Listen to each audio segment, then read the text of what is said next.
Hello बच्चों, today we will learn class 10 math chapter 3 exercise 3 remaining question solution part second.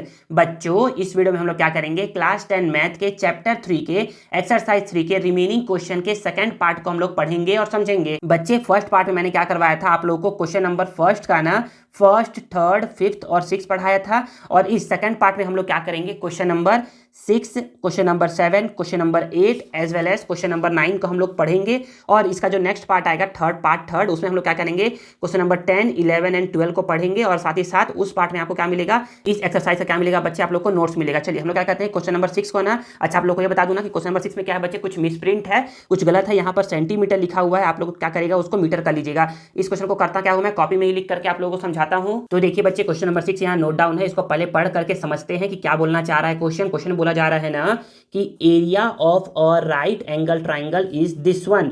मतलब कि एक right angle triangle है, figure बनाना compulsory नहीं है, बस मैं बना दे रहा हूं कि यहाँ पर क्या है बच्चे, ये एक राइट एंगल ट्राइंगल है। ये क्या है, ये एक राइट एंगल ट्राइंगल है। इसका एरिया क्या है बच्चे, इसका एरिया क्या है, 165 स्क्वायर मीटर है। मतलब कि ये जिसको मैं कलर कर रहा हूँ ना, ये क्या है बच्चे, ये है इसका 165, ये जिसको कलर कर रहा हूँ ये क्या है, 165 स्क्वायर मीटर है।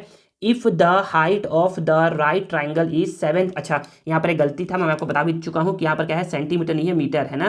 क्वेश्चन पढ़ते हैं फिर से। बोला जा रहा है कि if the height of the right triangle is 7 metre more than its base. याद रखिए, जिससे बोलता है ना हम लोग उसको एज्यूम करते हैं। तो यहाँ पर बेस बोला जा रहा है, हम लोग क्या करते हैं, पहले बेस को एज्यूम करते हैं। हम बोलेंगे ना कि let the base of a triangle, तो ट्राइंगल के बेस को हम लोग क्या करते हैं, एक्स एज्यूम करते हैं।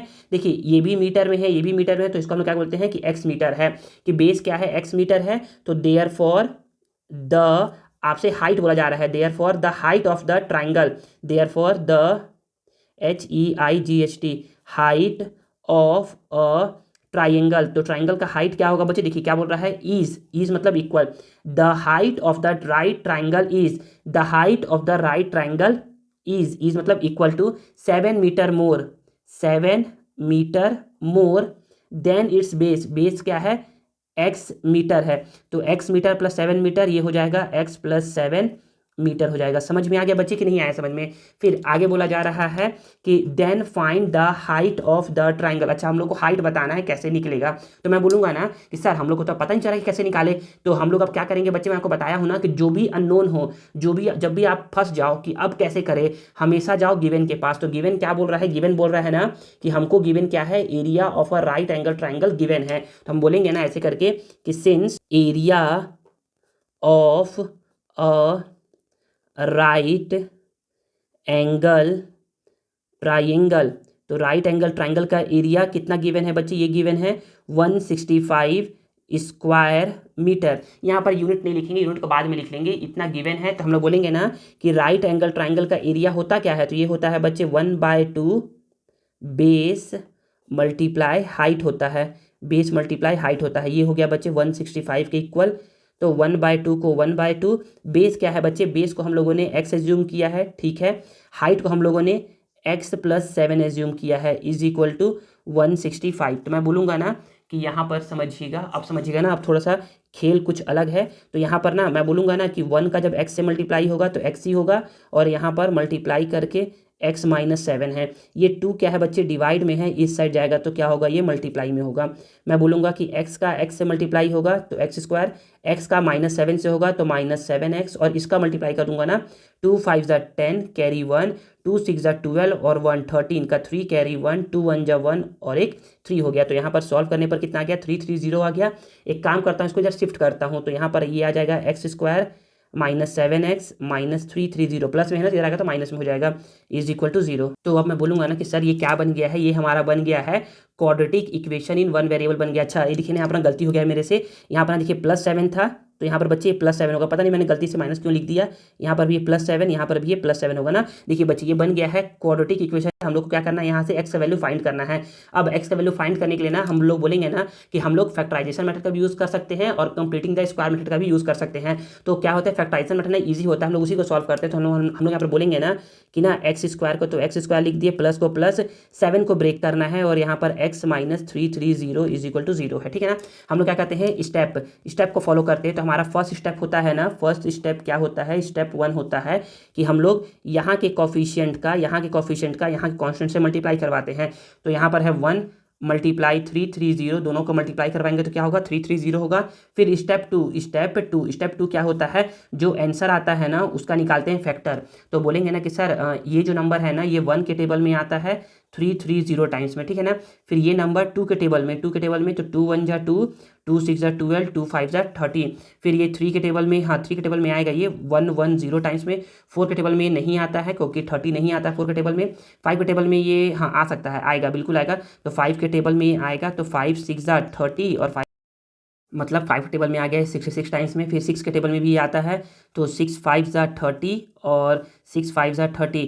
फिर 7 के टेबल में नहीं आएगा ये, 8 के टेबल में ये 8 4 जा 32 नहीं आएगा, 9 के टेबल में नहीं आने वाला है, 10 के टेबल में आएगा ये 33 टाइम्स में। ऐसे ही जब आप उसको सॉल्व करते होगे ना तो 11 के टेबल में भी ये कितने बार में आएगा, 11 के टेबल में आएगा ये 11 3 जा 30 टाइम्स में आएगा। फिर 12 के टेबल में ये 12 टेबल में तो ये शायद नहीं आएगा, 12 1 जा 12 नहीं आएगा ना ये।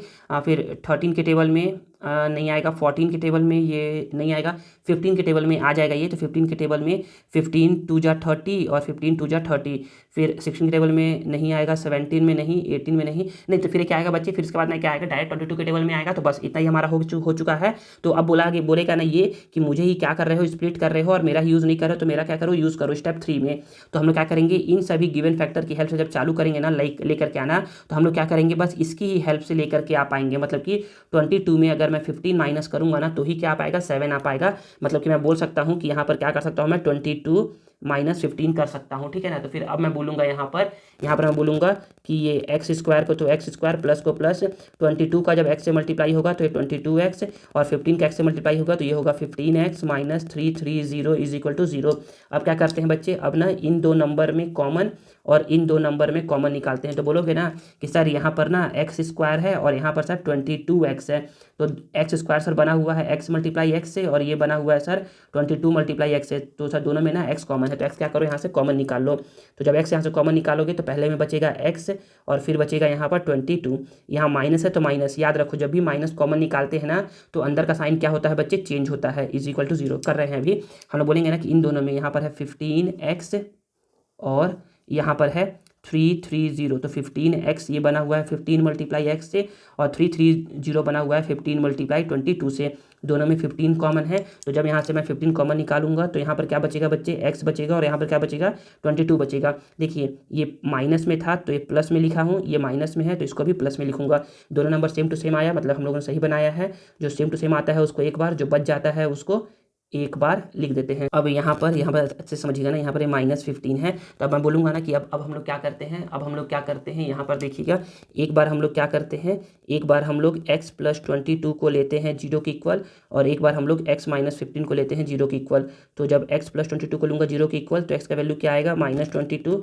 और एक बार जब मैं लूँगा x - 15 को 0 के इक्वल तो x का वैल्यू कितना आएगा, 15 आएगा। तो बच्चे याद रखिए ना, ये x क्या है, x हमारा बेस ऑफ अ ट्राइंगल है। तो base of a triangle x है, तो क्या बेस ऑफ अ ट्राइंगल कभी भी नेगेटिव हो सकता है, -22 मीटर होगा? नहीं बच्चे, -22 मीटर नहीं होगा, वो होगा तो 1 होगा या 2 होगा या 3 होगा, लेकिन वो माइनस नहीं हो सकता है। तो बेस क्या होगा, कभी माइनस नहीं होगा। तो हम लोग क्या कर देंगे, इसको हम लोग लिख देंगे नेगलेक्ट, डायरेक्ट लिख देंगे नेगलेक्ट।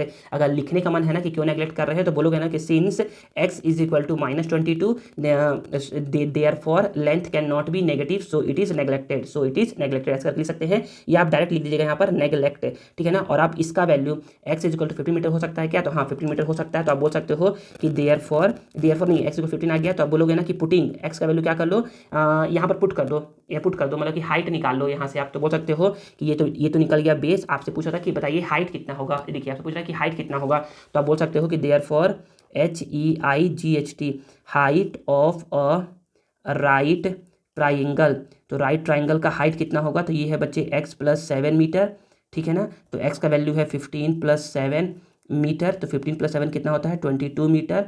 और यही क्या है बच्चे आपका प्यारा सा आंसर है, ठीक है ना। आई थिंक आप लोग को समझ में आ गया होगा क्वेश्चन नंबर 6। चलिए हम लोग क्या कहते हैं क्वेश्चन नंबर 7 को पढ़ करके समझते हैं। देखिए बच्चे क्वेश्चन नंबर 7 क्या बोला जा रहा है, क्वेश्चन नंबर 7 बोला जा रहा है ना, यहाँ पर देखिएगा, ये देखिए कि हमको बोला जा रहा है कि perimeter and area of a flower bed are this 1 metre and this 1 square metre. अच्छा, पेरीमीटर क्या है बच्चे 76 मीटर है और एरिया क्या है बच्चे 357 स्क्वायर मीटर है रेस्पेक्टिवली, ठीक है। आगे find the length and breadth of flower bed, मतलब कि लेंथ एंड ब्रेथ बोल रहा है, मतलब कि क्या है बच्चे रेक्टेंगल के शेप का है। क्या है ये, रेक्टेंगल के शेप का है। आपको इसका लेंथ और ब्रेथ फाइंड करने के लिए बोल रहा है। तो मैं बोल सकता हूँ कि लेंथ को मैं एक्स एज्यूम कर ले रहा हूँ और ब्रेथ को मैं क्या कर ले रहा हूँ बच्चे, ब्रेथ को मैं वाई एज्यूम कर ले रहा हूँ, ठीक है ना। अब ये क्या है सारा मीटर मीटर में है, तो मैं ना ये है एक्स मीटर और ये है वाई मीटर, ऐसे करके मैं बोल दे रहा हूँ, ठीक है ना। समझ में आ रहा होगा ना। तो यहाँ पर पहले हम लोग एज्यूम कर लेते हैं, हम लोग बोलेंगे ना यहाँ पर कि let the LENGTH length and breadth of the flower bed be x metre and y metre respectively. आप यहाँ पर क्या कर सकते हैं, मीटर मीटर पूरा लिखेंगे ना तो समझ में अच्छे से आएगा। यहाँ पर मीटर पूरा लिखिएगा, नहीं तो ये XM YM लग रहा है। अब देखिए अकॉर्डिंग टू क्वेश्चन बोलते हैं ना, अकॉर्डिंग टू क्वेश्चन क्या बोलेंगे हम लोग, बोलेंगे according to question. According to बोला जा रहा है ना कि पेरीमीटर जो है ना फ्लावर बेड का वो कितना है 76 मीटर है। तो बोला जा रहा है कि perimeter of a flower bed, perimeter क्या है बच्चे, ये है 76 मीटर। पेरीमीटर जो है बच्चे देखिए ना, ये ना रेक्टेंगल के शेप का है। तो पेरीमीटर क्या होता है रेक्टेंगल का, तो रेक्टेंगल पेरीमीटर होता है 2 लेंथ प्लस ब्रेथ, ये क्या होगा 76 मीटर होगा। तो 2 को 2 बोल दिए, लेंथ है बच्चे x, ब्रेथ है बच्चे y = 76 मीटर। तो मैं यहाँ से बोल सकता हूँ कि x + y को x + y, ये 2 मल्टीप्लाई में है, इस साइड जाएगा तो 2 हो गया डिवाइड में। तो मैं ऐसे बोल सकता हूँ कि x + y = 76 को जब आप 2 से डिवाइड करोगे ना तो 2 3 = 6, 2 8 = 16, x + y कितना आ गया बच्चे 38 मीटर आ गया। फिर दूसरा ये केस 1 हो गया। फिर बोलोगे कि ऑल्सो देखिए एरिया बोला जा रहा है, एरिया क्या है फ्लावर बेड का 357 है। तो मैं बोल सकता हूँ ऐसे करके कि also area of a flower bed = 357 square metre है। तो एरिया क्या होता है, जबकि बच्चे क्या है ये रेक्टेंगल है ना, तो रेक्टेंगल का एरिया क्या होता है length multiply breadth = 357 metre square. तो मैं बोल सकता हूँ कि लेंथ को हम लोगों ने x एज्यूम किया है, ब्रेथ को हमने y एज्यूम किया है, तो ये हो जाएगा 357। अच्छा एक काम करिए ना, यहाँ से ना x का वैल्यू या फिर y का वैल्यू जिसका भी मन करे, तो मैं यहाँ से ना x का वैल्यू क्या करता हूँ 38 प्लस में y यानी रहेगा तो बच्चे माइनस में y, तो x का वैल्यू क्या आ गया 38 - y, ये इक्वेशन नंबर 1 हो गया। एक काम करता हूँ इस x की जगह पर ना इसको वैल्यू को पुट कर देता हूँ। क्यों सर ऐसा कर रहे हैं बच्चे, ऐसा इसलिए कर रहे हैं ना क्योंकि अगर ऐसा नहीं करेंगे ना तो क्या हो जाएगा, ये 2 वेरिएबल बन जाएगा और 2 वेरिएबल में सॉल्व करना आसान नहीं है। तो इसको मैं क्या कर रहा हूँ एक वेरिएबल में कर दे रहा हूँ, जिससे क्या होगा ये बन जाएगा क्वाड्रेटिक इक्वेशन इन 1 वेरिएबल। तो मैं इसको आसानी से सॉल्व करके आंसर लेके आ सकता हूँ। तो अब यहाँ पर क्या होगा, यहाँ पर देखिएगा, यहाँ पर 38 का जब y से मल्टीप्लाई होगा तो 38y, और y का जब y से मल्टीप्लाई होगा तो y² = 357। एक काम करिए इन सबको इधर लेकर के आ जाइए, इन सबको इधर लेकर के, मतलब बोलने का मतलब ये है कि ये है -y², यहाँ पर 38y प्लस में है, इधर आएगा तो बच्चे माइनस में = 0। अब देखिए बच्चे क्या बन गया है, ये बन गया है क्वाड्रेटिक इक्वेशन इन 1 वेरिएबल। तो इसको आप लोग को सॉल्व करना आता होगा, अगर नहीं आता तो सीख लीजिए। तो मैं बोलूँगा ना यहाँ पर ना -y² को y² प्लस को प्लस 38 को मुझे ब्रेक करना है, यहाँ पर है y - 357 = 0। तो मैं यहाँ पर बोलूँगा ना, यहाँ पर मैं बोलूँगा ना कि हम लोग क्या करते हैं 3 स्टेप्स में क्या करते हैं इसको सॉल्व करते हैं। तो मैं बोलूँगा कि स्टेप नंबर फर्स्ट क्या होता है, स्टेप नंबर 1 में हम लोग क्या करते हैं यहाँ के कॉफिशिएंट का इससे मल्टीप्लाई करवाते हैं। तो यहाँ पर कॉफिशिएंट क्या है 1 है, 1 का मल्टीप्लाई करवाऊंगा 357 से, तो ये कितना आएगा बच्चे 357 नहीं आएगा। स्टेप 2 क्या होता है, स्टेप 2 में हम लोग क्या करते हैं जो आंसर आता है ना उसका निकालते हैं फैक्टर। तो बच्चे बोलेंगे ना कि 357 किसके टेबल में आता है, तो बच्चे ये आता है 1 के टेबल में 357 टाइम्स में, फिर ये 2 के टेबल में नहीं आएगा क्योंकि ये इवन नंबर नहीं है। 3 के टेबल में 7 + 5 12 + 3 15, हाँ ये 3 के टेबल में आएगा। तो 3 × 1 = 3, 3 × 1 = 3, 3 × 9 = 27। फिर ये 4 के टेबल में नहीं आएगा, 5 में नहीं आएगा, 6 में नहीं आएगा, 7 में, 7 × 5 = 35, हाँ बिल्कुल 7 के टेबल में आएगा 7 5 35, 7 1 7। फिर ये 8 के टेबल में नहीं आएगा, 9 के टेबल में 7 + 5 12, नहीं 9 टेबल में नहीं आएगा, 10 टेबल में नहीं आएगा, 11 3 नहीं आएगा, 12 के टेबल में ये तो नहीं आने वाला क्योंकि इवन नंबर नहीं है ये। 13 के टेबल में 13 2 26, और फिर रिमाइंडर बचेगा 9 और 97 नहीं बचे, 13 टेबल में नहीं आएगा, 14 में नहीं आएगा क्योंकि ये इवन नंबर नहीं है, 15 के टेबल में भी नहीं आने वाला है, 16 नहीं इवन नंबर नहीं है, 17 टेबल में 17 1 17 17 34, हाँ बिल्कुल 17 2 34 और 17 1 17। फिर 18 में नहीं आएगा, 19 में नहीं आने वाला है, 20 में नहीं, 21 तो यहाँ पर लिख चुके हैं ना, तो बस तो ये हो गया है। स्टेप 3 में क्या होगा, ये गुस्सा हो जाएगा, बोलेगा मुझे यूज़ करना है तो मेरा यूज़ करो, तो 38 हम लोगों को लेकर के आना है। तो हम लोग अगर इन सबको देखेंगे ना तो हम लोग 38 केवल इन दोनों को प्लस करेंगे ना तो ही क्या आएगा बच्चे 38 आएगा, अदरवाइज 38 आने वाला नहीं है। तो हमारा क्या है, हम लोग बोल सकते हैं ना कि इसको हम लोग क्या ब्रेक कर सकते हैं, 21 + 17 में इसको हम लोग ब्रेक कर सकते हैं। ठीक है ना, समझ में आ रहा होगा। तो मैं यहाँ पर मैं बोलूँगा ऐसे करके कि यहाँ पर ये हो गया -y² प्लस को प्लस 21 का y से मल्टीप्लाई होगा तो ये हो गया 21y, 17 का y से होगा तो ये हो गया 17y, यहाँ पर -357 = 0, यहाँ पर ये है -y², ये है 21y, ये है 17y और ये है -357 = 0। हम लोग क्या करेंगे, इन दो नंबर में कॉमन और इन दो नंबर में कॉमन निकालेंगे। तो मैं बोल सकता हूँ, यहाँ पर देखिएगा कि यहाँ पर क्या है, अच्छा यहाँ पर देखिए ना, बस ना y कॉमन दिख रहा है तो यहाँ से तो y कॉमन निकाल लोगे, ठीक है ना। माइनस को माइनस से छोड़ दो, या फिर y, हाँ माइनस को माइनस से छोड़ दो, फिर यहाँ से y कॉमन निकाल लो। जब यहाँ से y कॉमन निकालोगे ना, देखिए बच्चे माइनस जब भी कॉमन निकलता है तो अंदर साइन क्या होता है, चेंज होता है। तो यहाँ से y कॉमन निकालोगे तो बचेगा y, देखिए माइनस था तो हो गया प्लस, ये प्लस था तो हो गया जाएगा माइनस, y कॉमन निकालोगे तो यहाँ पर क्या बचेगा 21 बचेगा, प्लस है तो प्लस, फिर इन दोनों में जब कॉमन निकालोगे ना तो यहाँ पर क्या है बच्चे 17y है और यहाँ पर क्या है 357 है। तो ये बना हुआ है 17 × y से और ये बना हुआ है 17 × 21 से, दोनों में क्या है 17 कॉमन है। तो यहाँ से दोनों में क्या है 17 कॉमन निकल जाएगा, तो यहाँ पर क्या बचेगा y बचेगा और यहाँ पर -21 = 0। तो मैं बोल सकता हूँ कि ये दोनों क्या है, सेम टू सेम है। तो इसको लिख दूंगा मैं एक बार, और जो बच गया -y + 17 ये बच गया, इसको लिख दिया एक बार। फिर अब देखिए एक बार क्या करता हूँ, एक बार ना मैं ना y - 21 को लिखता हूँ 0 के इक्वल, तो y का वैल्यू आएगा 21, ठीक है ना। और एक बार इसको -y + 17 को लिखता हूँ 0 के इक्वल, तो -y जब इधर जाएगा तो ये हो जाएगा +y और इधर पर 17 बच जाएगा, तो y का वैल्यू 17 आ गया। मतलब कि दोनों क्या है, मीटर में है। तो मैं बोल सकता हूँ, देखिए यहाँ पर क्या था बच्चे, यहाँ पर ना एक नेगेटिव आया था एक पॉजिटिव आया था, तो हम लोगों ने नेगलेक्ट कर दिया, लेकिन यहाँ पर दोनों पॉजिटिव है तो हम लोग किसी को नेगलेक्ट नहीं कर सकते। लेकिन अब देखते हैं कि कौन सा हम लोग लेंगे और कौन सा नहीं लेंगे, या फिर दोनों ही लेना पड़ेगा। तो मैं यहाँ पर बोलूँगा ना कि हम लोग क्या करते हैं, दोनों को पुट करके देखते हैं। तो मैं यहाँ पर बता रहा हूँ इसके बाद का, यहाँ पर बता रहा हूँ इसके बाद का कि when y = 21, तो देन x का वैल्यू क्या हो जाएगा, तो देन बाय इक्वेशन 1 क्या है, x = 38 - y है, तो ये 38 और y का वैल्यू क्या है 21, दोनों को माइनस करूंगा तो कितना आएगा 17 आएगा। तो x का वैल्यू क्या आ गया 17 आ गया, मतलब कि 17 मीटर, इसको भी लिख लो यहाँ पर, इसको भी लिख लो मीटर, इसको भी लिख लो यहाँ पर, लिख लो मीटर, ठीक है ना। अब फिर मैं क्या करता हूँ, अब मैं बात करता हूँ इसका when y = 17 मीटर, जब y क्या है 17 मीटर है, तो मैं बोल सकता हूँ कि देन बाय इक्वेशन 1 क्या है बच्चे, इक्वेशन 1 है x = सॉरी ना, आप लोग को शो नहीं हो रहा था, x = क्या है 38 - y है, तो 38 को 38, y का वैल्यू क्या है बच्चे, y का वैल्यू रखना हम लोग को 17, तो 8 - 7 1, 3 - 1 2, तो x का वैल्यू कितना आ गया 21 मीटर आ गया। तो देखिए बच्चे चारों क्या है पॉजिटिव में है ना, इट मीन्स क्या है आपका ये भी आंसर पॉसिबल है, ये भी आंसर पॉसिबल है। तो आप बोल सकते हो कि देयरफॉर ऐसे करके बोल सकते हो ना, यहाँ पर बता दे रहा हूँ, ऐसे करके बोलेगा कि therefore length of flower bed = जब पहले x क्या है 17 मीटर है, and breadth BREADTH breadth of flower bed क्या हो जाएगा बच्चे, ये हो जाएगा 21 मीटर। और करके आप बोल सकते हैं ऐसे करके नीचे में कि ऑल्सो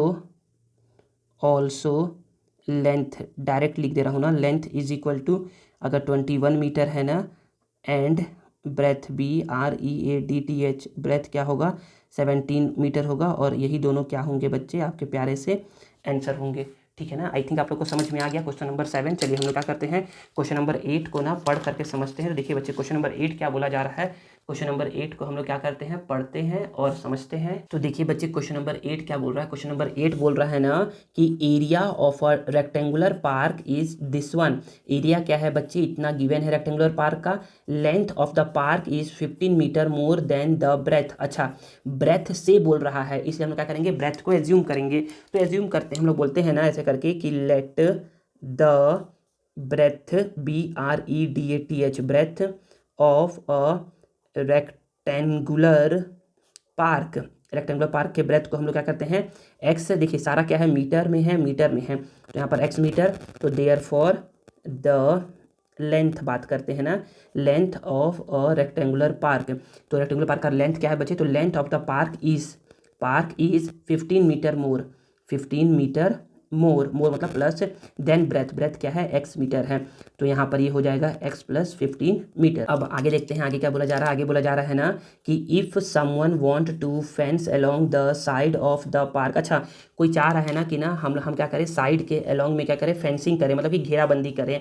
होता है ना घर के बाहर क्या करते हैं लोग ना, अब अपने दीवारों के ऊपर, मान लो कि ये घर है ना, ऐसे करके घर का ये क्या है, बाउंड्री है, घर का ये बाउंड्री है। तो इसके ऊपर में क्या करते हैं लोग, घेरा मतलब जाली लगा देते हैं ताकि कोई अंदर ना आए, चोर या कोई भी, ठीक है ना, अंदर ना ऐसे करके लगाते हैं ना। तो हम लोग को क्या करना है, हम लोग को पहले ना, अच्छा इसका कॉस्ट निकालना। तो एक काम करते हैं, पहले हम लोग ना निकालते हैं कि एक्चुअली में इसका लेंथ कितना है और ब्रेथ कितना है। फिर हम लोग क्या करेंगे, हम लोग इसका फेंसिंग का निकाल पाएंगे कि कॉस्ट कितना लगेगा। तो एक काम करते हैं, हम लोग बोला जा रहा है ना कि हम लोग को ना यहाँ पर ना एरिया गिवन है। तो एरिया गिवन है तो हम लोग क्या करते हैं, इसका यूज़ करके हम लोग लेंथ और ब्रेथ फाइंड करते हैं। तो आप बोलोगे ना ऐसे करके कि given area of a rectangular park का एरिया कितना गिवन है बच्चे, ये गिवन है 100 स्क्वायर मीटर। तो रेक्टेंगुलर पार्क का एरिया क्या होता है, तो आप बोलोगे ना सर ये होता है लेंथ मल्टीप्लाई ब्रेथ है। तो लेंथ कितना है बच्चे, लेंथ है हमारा x + 15 मल्टीप्लाई ब्रेथ कितना है बच्चे, ब्रेथ है हमारा x, ये 100 के इक्वल। तो मैं बोल सकता हूँ कि x का जब x से मल्टीप्लाई होगा तो x स्क्वायर, 15 का जब x से होगा तो ये होगा 15x, और प्लस 100 इधर आएगा तो ये हो जाएगा -100 = 0। ये बन गया बच्चे quadratic equation in one variable. हम लोग क्या करते हैं, इसको सॉल्व करके x का वैल्यू लेकर के आते हैं। तो यहाँ पर x स्क्वायर 15 को मुझे पता नहीं क्या ब्रेक करना है, अभी करेंगे ब्रेक, x को x -100 = 0। इसको सॉल्व करने का 3 तरीका होता है, मतलब सॉरी 3 स्टेप होता है। तो फर्स्ट स्टेप में क्या करते हैं, हम लोग यहाँ के नंबर से मल्टीप्लाई करवाते हैं। तो यहाँ पर है 1, यहाँ पर है 100, तो 1 × 100 क्या होता है बच्चे, ये होता है 100। फिर स्टेप 2 में हम लोग क्या करते हैं, जो आंसर आता है ना उसका निकालते हैं फैक्टर। तो ये आता है 1 के टेबल में 100 टाइम्स में, फिर आता है 2 के टेबल में 50 टाइम्स में, 3 के टेबल में नहीं आता है, 4 के टेबल में आता है 25 टाइम्स में, 5 के टेबल में आता है 20 टाइम्स में, फिर 6 में नहीं आएगा, 7 में नहीं आएगा, 8 में नहीं आएगा, 10 में आएगा, 10 के टेबल में आता है 10 टाइम्स में। दोनों नंबर सेम टू सेम आ गया, तो बस प्रोसीजर यहीं पर स्टॉप करते हैं। स्टेप 3 में ये बोलता है कि मेरा यूज़ करो, क्योंकि मुझे ही क्या करना है, स्प्लिट करना है। तो यहाँ पर 15 लेकर के आना है। तो आप इसकी हेल्प से नहीं ला सकते, इसकी हेल्प से नहीं, इसकी हेल्प से नहीं, आप इसकी हेल्प से ला सकते हो। 20 - 5 करोगे तो कितना आएगा, 15 आएगा। तो यहाँ पर मैं बोल सकता हूँ कि 20 - 5 करेंगे तो यहाँ पर x स्क्वायर को x स्क्वायर, प्लस को प्लस, 20 का जब x से मल्टीप्लाई होगा तो 20x, प्लस माइनस 5 का जब x से होगा तो यहाँ पर 5x - 100 = 0। जो नंबर इन दोनों नंबर में क्या निकालेंगे, कॉमन निकालेंगे, इन दोनों नंबर में क्या निकालेंगे, कॉमन निकालेंगे। तो मैं यहाँ पर बोलूँगा ना कि जब इन दोनों नंबर में कॉमन निकालेंगे तो यहाँ पर क्या है, x स्क्वायर है, यहाँ पर 20x है। तो जब x कॉमन निकालेंगे तो यहाँ पर x बचेगा और यहाँ पर 20 बचेगा। दो नंबर कॉमन निकालेंगे तो यहाँ पर माइनस है तो माइनस लगाएंगे। अब माइनस रहता है तो क्या होता है, साइन चेंज होता है। तो दोनों में क्या है, 5 कॉमन है, तो यहाँ पर x + 20 = 0 आएगा। सर कैसे आ रहा है सर, वो बताइए। तो बता दे रहा हूँ, यहाँ पर समझिएगा, वैसे तो समझा चुका हूँ बहुत बार, लेकिन फिर भी समझ लीजिए यहाँ पर, तो यहाँ पर क्या है, x स्क्वायर और यहाँ पर 20x है। तो ये है बच्चे x × x है, और ये है 20 × x, दोनों में x कॉमन है तो उसका यहाँ पर लिख दिया हूँ। यहाँ पर है 5x, तो ये बना हुआ है 5 × x से, और यहाँ पर है 100, तो ये बना हुआ है 5 × 20 से। तो दोनों में क्या है बच्चे, 5 कॉमन है। ठीक है ना, समझ में आ रहा होगा। तो मैं यहाँ पर बोलूँगा ना कि इसको सॉल्व करने पर जो नंबर सेम टू सेम आता है उसको लिखते हैं एक बार, और जो नंबर बच जाता है उसको लिखते हैं एक बार = 0। एक बार x + 20 को लेंगे 0 के इक्वल, तो x का वैल्यू कितना आएगा -20, और x क्या है बच्चे -20, ये मीटर में है। तो क्या कभी ब्रेथ नेगेटिव में हो सकता है? तो कभी नहीं, नेगेटिव में, तो मतलब इसको हम लोग क्या कर देंगे, नेगलेक्ट कर देंगे। क्या कर देंगे, नेगलेक्ट कर देंगे। आप सिंपल से यहाँ पर नेगलेक्ट लिखिएगा, समझ जाएगा टीचर की क्यों आप कर रहे हैं। और यहाँ पर एक बार x - 5 को लेंगे 0 के इक्वल, तो x का वैल्यू क्या आएगा बच्चे, 5 आएगा। ठीक है, समझ में आ गया। अब x का वैल्यू 5, तो 5 मीटर हो सकता है क्या? तो हाँ बिल्कुल 5 मीटर हो सकता है। तो हमको ब्रेथ पता चल गया कि ब्रेथ क्या है, 5 मीटर है। हमको लेंथ निकालना है। हम लोग बोलेंगे कि therefore length of the rectangular park. तो रेक्टेंगुलर पार्क का लेंथ क्या है बच्चे, तो ये है x + 15। तो x + 15 है, तो x की जगह पर तो 5 लिख दिया, 15 की जगह पे 5, 15 जगह 15, यहाँ पर है मीटर, तो 15 + 5 20 मीटर हमारा क्या आ गया, देखिए हमारा लेंथ आ गया 20 मीटर और ब्रेथ क्या आ गया बच्चे, 5 मीटर आ गया। अब क्वेश्चन को आगे पढ़ते हैं, अब समझते हैं। तो आगे बोला जा रहा है ना कि if someone want to fence along the side of the park, अगर कोई चाहता है ना कि वो साइड में क्या करे, साइड में क्या करे, फेंसिंग करे। तो ये क्या है बच्चे, साइड में करना चाह रहा है, मतलब कि ये इसके ऊपर करना चाह रहा है, यहाँ पर ना करेगा कि अंदर में करेगा, नहीं। तो आप बोलोगे सर ये इसके साइड में करेगा, साइड में करेगा मतलब कि ये बात कर रहा है पेरीमीटर का। किसका बात कर रहा है, पेरीमीटर का। तो आपको पहले क्या निकालना पड़ेगा, पेरीमीटर निकालना पड़ेगा। समझ में आ रहा है क्यों पेरीमीटर, क्योंकि ये क्या चाह रहा है, अलोंग द साइड में क्या करना चाह रहा है, फेंसिंग करना चाह रहा है। तो पहले इसका निकाल लो फेंसिंग का ना, मतलब कि टोटल लेंथ निकाल लो, कितना लेंथ ऑफ वायर रिक्वायर्ड होगा। वायर ही बोल रहा है ना, नहीं कुछ नहीं बोल रहा है, बस यहाँ पर फेंसिंग बोल रहा है। तो फेंसिंग के लिए पहले आप क्या करो, टोटल लेंथ निकाल लो कितना है। फिर कॉस्ट ऑफ फेंसिंग बोल रहा है कि 1 मीटर का 5 रुपये लगेगा। तो कितना पैसा पे करना पड़ेगा सारे साइड में पार्क के लगाने में। तो यहाँ पर पहले आप बोल लो ना कि ना ऐसे करके बोल लो, हाँ यहाँ पर ऐसे करके बोलोगे, यहाँ पर ऐसे करके बोलोगे ना, ऐसे करके बोलोगे कि since LENGTH length of fencing क्या होगा बच्चे, ये होगा पेरीमीटर ऑफ पार्क के इक्वल होगा। पेरीमीटर क्या होता है, ये होता है 2 लेंथ प्लस ब्रेथ होता है। तो 2 को 2, लेंथ कितना है बच्चे, लेंथ आया है हमारा 20, ब्रेथ आया है बच्चे 5। तो हम लोग यहाँ पर 2 को 2, 20 + 5 ये हो गया 25, और 2 × 25 ये हो गया 50 मीटर। क्या हो गया ये हो गया हमारा 50 मीटर। ये क्या हो गया, ये हमारा हो गया 50 मीटर हो गया। फिर मैं बोल सकता हूँ ना कि हमको क्या निकालना है बच्चे, कॉस्ट निकालना है। क्या निकालना है, कॉस्ट निकालना है। तो कॉस्ट का तो बोलोगे ना कि since cost of 1 metre fencing, 1 metre fencing करने का कॉस्ट क्या है, ₹5 है। तो हमको कितना मीटर फेंस करना है, हमको फेंस करना है 50 मीटर। तो आप बोलोगे कि therefore cost of 50 metre fencing, तो 50 मीटर फेंसिंग करने का तो ₹5 से 50 का मल्टीप्लाई करवा दोगे, तो ये हो जाएगा ₹50 × 5 ये हो जाएगा 250 रुपीज़। क्या होगा आपका लगेगा, जब क्या करना है आपको, चारों ओर इस रेक्टेंगुलर पार्क के क्या करना है, चारों ओर फेंसिंग करना है तब। चलिए हमारा क्वेश्चन नंबर 8 भी हो गया है। लास्ट क्वेश्चन जो है क्वेश्चन नंबर 9, हम लोग क्या करते हैं, इसको पढ़ करके समझते हैं। तो देखिए बच्चे क्वेश्चन नंबर 9 क्या बोल रहा है, क्वेश्चन नंबर 9 बोल रहा है ना, the sum of the present age of a man and his son is 45 years. मतलब कि एक मैन है और उसका एक बेटा है ना, उन दोनों के एज का सम क्या है बच्चे, 45 ईयर्स है अभी प्रेजेंट में। अच्छा, तो इसमें बोल क्या रहा है, फाइंड देयर प्रेजेंट एज। एक काम करते हैं ना, दोनों के ना एज को ना एज्यूम करते हैं, दोनों के एज को क्या करते हैं, एज्यूम करते हैं। तो हम लोग यहाँ पर बोलेंगे ना, ऐसे करके बोल देंगे कि let the age of man.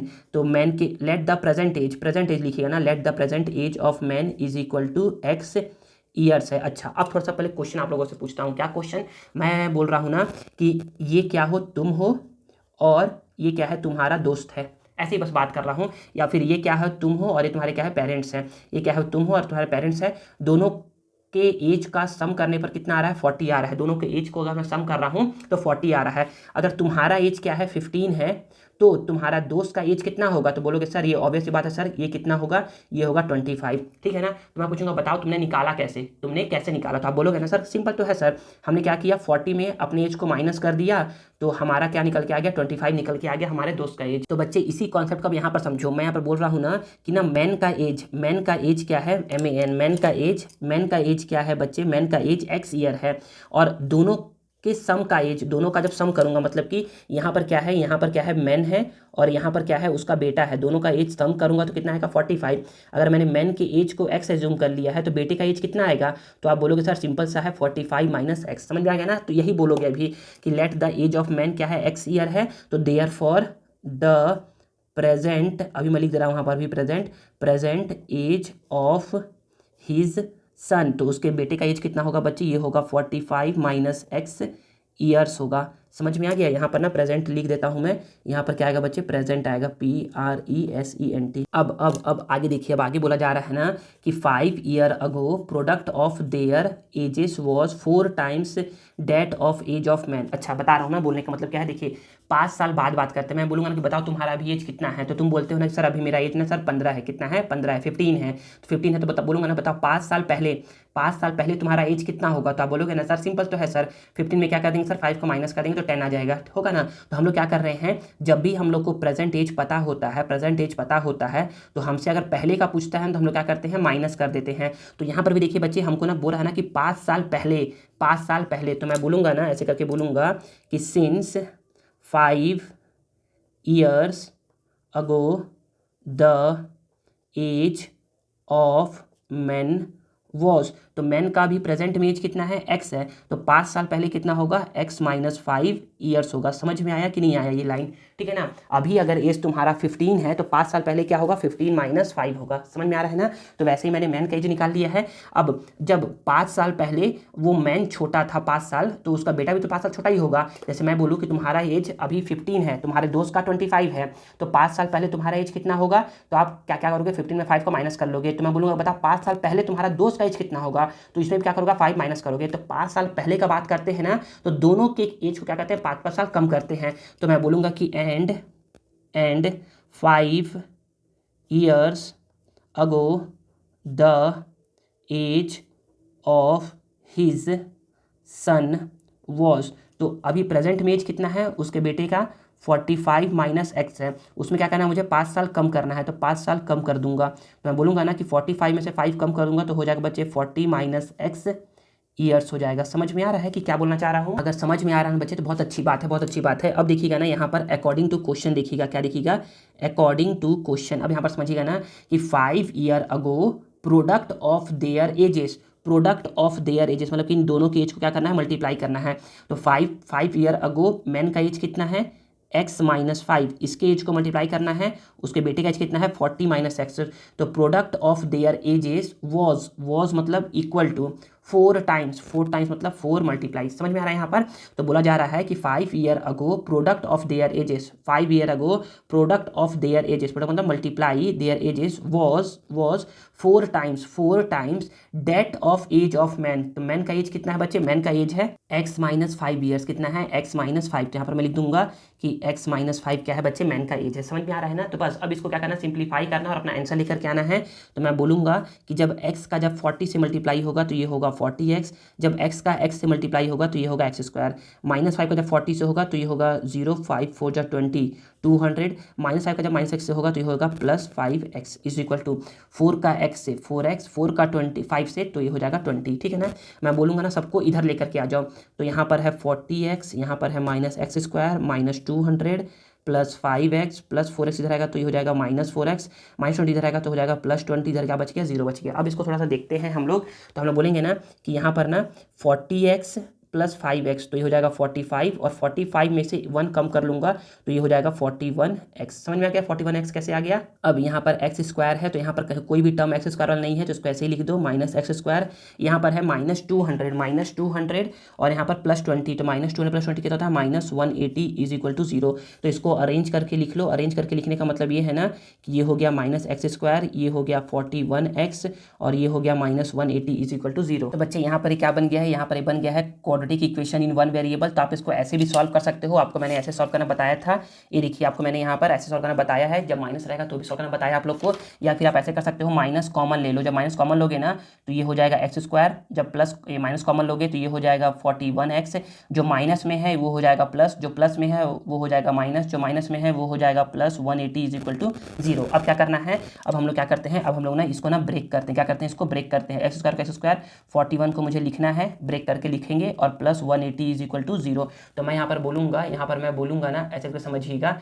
यहाँ पर ये देखिए, ये ऐसे समझिएगा कि हम लोग क्या करते हैं, स्टेप्स को फॉलो करते हैं। तो स्टेप नंबर 1 क्या होता है, स्टेप नंबर 1 में हम लोग यहाँ के नंबर का यहाँ के नंबर से मल्टीप्लाई करवाते हैं। तो 1 का मल्टीप्लाई करवाएंगे 180 से, तो ये हो जाएगा 180। स्टेप नंबर 2 में हम लोग क्या करते हैं, 180 का फैक्टर निकालते हैं, जो आंसर आता है।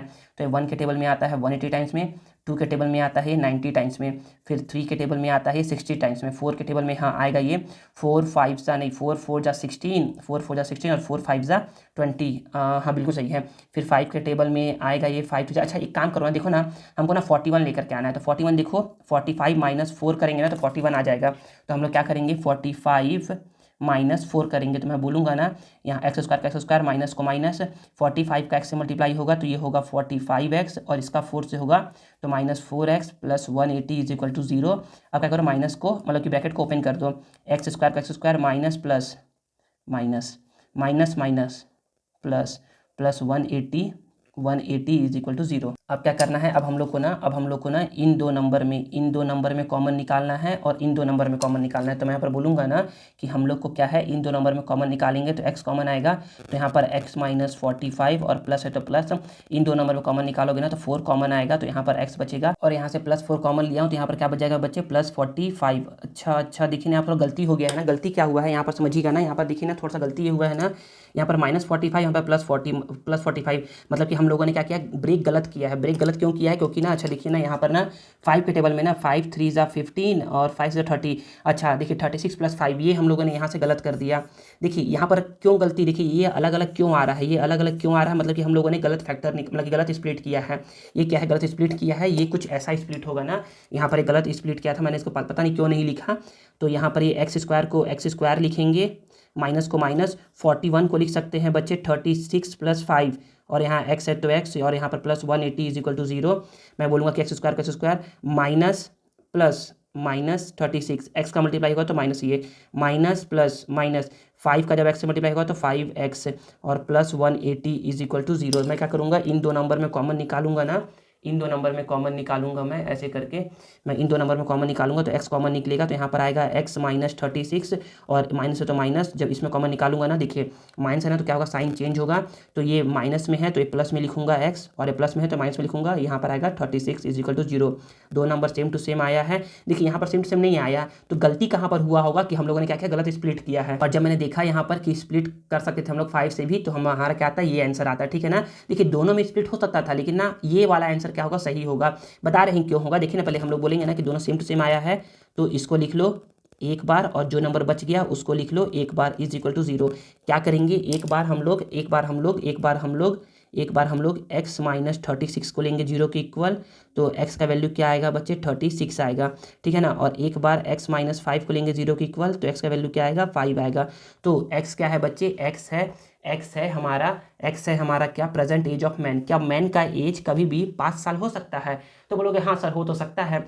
क्या मैन का एज 36 ईयर हो सकता है, तो बोलोगे हाँ सर ये भी हो सकता है। मैन मतलब आदमी का अगर 5 साल होगा तो उसके बेटे कितना होगा, तो बोलोगे सर 45 माइनस 5 कर देंगे सर 40। तो कभी भी पॉसिबल है कि मैन का एज, फादर का एज क्या हो 5 साल हो और उसके बेटे का एज 40 ईयर्स हो, नहीं पॉसिबल नहीं है। मतलब कि ये क्या है बच्चे, ये it can not be possible, ये क्या बोलेंगे, इट कैन नॉट बी। यहाँ पर लिख करके दिखा दूँ, ऐसे करके लिख कर दिखा दूँ ना तो समझ में आएगा अच्छे से। यहाँ पर देखिए ना, यहाँ पर लिख करके बता रहा हूँ, यहाँ पर ये देखिएगा ऐसे करके समझिएगा कि यहाँ पर बोलोगे ना कि since x is equal to 5 then y is equal to 40, it can not be possible, ये कभी भी पॉसिबल नहीं है, तो हम लोग क्या करेंगे, इसको लेंगे। तो आप बोलोगे ना कि since x is equal to 36 years and y is equal to क्या निकलेगा बच्चे, y इज इक्वल टू निकलेगा, या फिर y मत बोलिए, आप क्या बोल लीजिए यहाँ पर प्रेजेंट एज ऑफ सन बोल लीजिए। इसको ऐसे करके आप y बोल सकते हो ना, ऐसे करके आप y बोल सकते हो, ठीक है। तो मैं यहाँ पर बोलूँगा ना कि प्रेजेंट एज ऑफ फादर निकल गया या मैन निकल गया x ईयर, ये जो 36 है, तो और ये सन का एज कितना निकलेगा, ये निकलेगा 45 माइनस x निकलेगा।